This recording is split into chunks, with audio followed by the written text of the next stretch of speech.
कभी गौर किया है कि घर के कुछ उपकरण जैसे पंखे या पंप जब चालू होते हैं तो घूमने से पहले एक पल के लिए बस की आवाज करते हैं। ये असल में एक बहुत ही दिलचस्प पहेली है जो सिंगल फेज मोटर्स के अंदर छिपी है।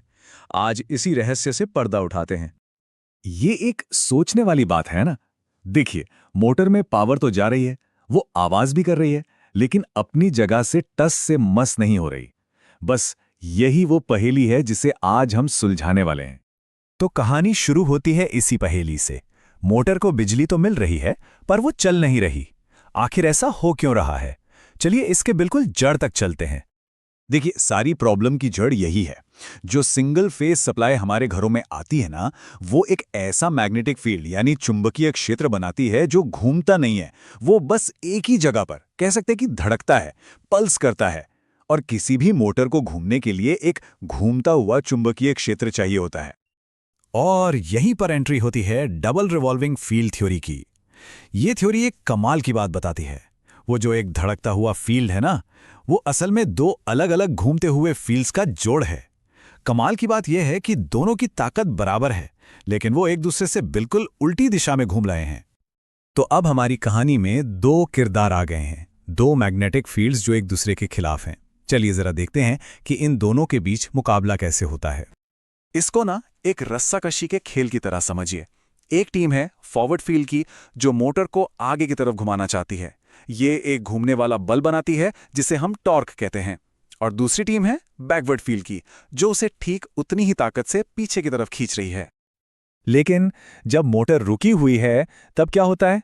उस वक्त ये दोनों बल बिल्कुल बराबर होते हैं और एक परफेक्ट, जिसे कहते हैं ना स्टेलमेट या गतिरोध की सिचुएशन बन जाती है।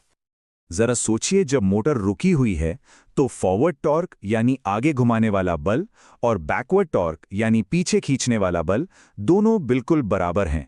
नतीजा, दोनों एक दूसरे के असर को पूरी तरह खत्म कर देते हैं। तो सारी कहानी का निचोड़ यह है, क्योंकि दोनों टॉर्क बराबर और उल्टी दिशा में हैं, तो जो नेट टॉर्क है वो हो जाता है जीरो। और जीरो टॉर्क का सीधा मतलब है जीरो मूवमेंट। यही वो वजह है कि मोटर अपने आप शुरू नहीं हो पाती। तो फिर सवाल ये उठता है कि इस गतिरोध को तोड़ा कैसे जाए? वो जो एक छोटा सा धक्का है, वो असल में ऐसा क्या कर देता है? चलिए देखते हैं। देखिए, जैसे ही रोटर को हाथ से जरा सा घुमाया जाता है, एक पूरा चेन रिएक्शन शुरू हो जाता है। फॉरवर्ड फील्ड को हल्की सी बढ़त मिल जाती है और वो और ताकतवर होने लगता है। और ठीक उसी वक्त बैकवर्ड फील्ड बेचारा कमजोर पड़ने लगता है। बस इसी असंतुलन से एक पॉजिटिव नेट टॉर्क पैदा होता है और मोटर अपनी स्पीड पकड़ने लगती है। तो आसान भाषा में कहें तो वो छोटा सा धक्का रस्साकशी के खेल में एक टीम को बस हल्का सा फायदा देने जैसा है। और एक बार जब एक टीम को थोड़ी सी भी बढ़त मिल जाती है, तो फिर वो मैच जीत ही जाती है।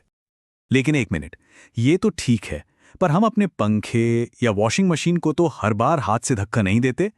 वो तो अपने आप चालू हो जाती हैं। तो फिर इंजीनियर्स ने इसका क्या स्मार्ट जुगाड़ निकाला? इसका जवाब एक बहुत ही स्मार्ट इंजीनियरिंग सॉल्यूशन में छिपा है। एक ऐसा तरीका जो मोटर को वो शुरुआती किक देता है जिसकी उससे सख्त जरूरत होती है। तो मिलिए स्टार्टिंग वाइंडिंग से। ये मोटर के अंदर लगी एक एक्स्ट्रा कॉइल है और इसका काम सिर्फ एक है, शुरुआत में बिजली की मदद से वो नकली धक्का पैदा करना। इसका काम करने का तरीका भी बहुत शानदार है। ये स्टार्टिंग वाइंडिंग एक छोटे से डिवाइस, जिसे कैपेसिटर कहते हैं, के साथ मिलकर करंट के फ्लो में हल्का सा फेज डिफरेंस या कहिए कि एक देरी पैदा करती है। बस इसी छोटे से अंतर से कुछ देर के लिए एक घूमने वाला मैग्नेटिक फील्ड बन जाता है, ठीक वैसा ही जैसा मोटर को चाहिए। ये मोटर को उस गतिरोध से बाहर निकालता है। और मजे की बात यह है कि जैसे ही मोटर अपनी स्पीड पकड़ लेती है, ये स्टार्टिंग वाइंडिंग अपने आप सर्किट से हट जाती है। तो पूरी कहानी को अगर हम एक नज़र में देखें, जब मोटर रुकी है तो दोनों फील्ड बराबर हैं और कोई हरकत नहीं होती। लेकिन जैसे ही वो चलने लगती है, फॉरवर्ड फील्ड का दबदबा हो जाता है, बैकवर्ड फील्ड एकदम कमजोर पड़ जाता है और मोटर एकदम स्मूथली चलती है। तो इस तरह ये डबल रिवॉल्विंग फील्ड थ्योरी सिर्फ ये नहीं बताती कि मोटर शुरू क्यों नहीं होती, बल्कि ये भी समझाती है कि एक बार चल पड़ने के बाद वो इतनी अच्छी तरह से काम कैसे करती है। ये एक समस्या और उसके बहुत ही खूबसूरत समाधान की कहानी है, जो पूरी तरह से अदृश्य ताकतों पर चलती है। ये सोचने पे मजबूर करता है ना कि हमारे आसपास ऐसी न जाने और कितनी रोज़मर्रा की चीज़ें होंगी जिनके अंदर फिजिक्स के ऐसे ही मज़ेदार नियम काम कर रहे हैं। अगली बार जब कोई मोटर के गूंजने की आवाज़ सुनाई दे तो उसके अंदर चल रही उस रस्साकशी की कहानी को ज़रूर याद कीजिएगा।